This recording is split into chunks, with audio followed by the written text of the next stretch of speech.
Cet été, j'organise un merveilleux stage pour les adolescents, avec une équipe d'experts autour de moi et on se réjouit. Et il y a quelques parents qui se posent la question de comment parler de ce stage à leur enfant.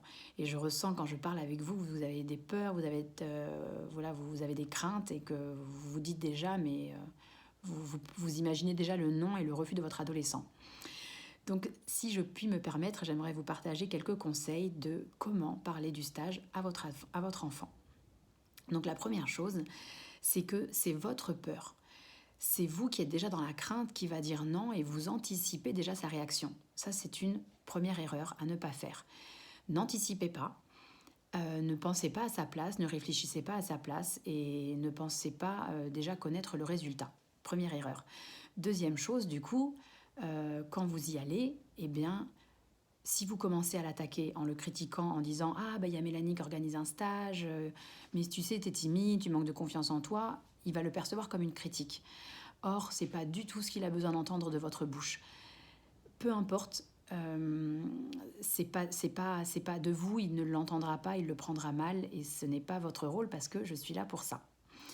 Donc, je vous conseille plutôt de lui parler en essayant de titiller sa curiosité, en lui parlant de choses positives, en lui parlant des activités qu'on va pouvoir faire et la joie et l'enthousiasme que vous avez eu à me rencontrer. Et justement, laissez-lui la possibilité, laissez-nous la possibilité, laissez-moi la possibilité de rentrer en contact avec lui. Plus il sera curieux et mieux ce sera et ça lui permettra du coup de parler avec moi.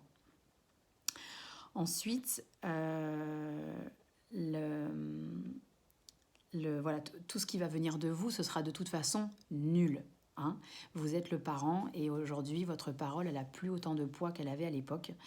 Et moi et Oana et l'entreprise et les intervenants, on est là justement pour faire ce biais entre ce que vous souhaitez lui apporter et puis ce qu'il a besoin de dépasser. Et nous, on est là pour ça, vraiment. Et donc, pour terminer aussi, on a déjà eu le cas où des adolescents, des parents, des jeunes, des adolescents ne voulaient pas participer. C'était vraiment un refus catégorique, c'était une opposition, c'était de la colère que l'adolescent exprimait à ses parents.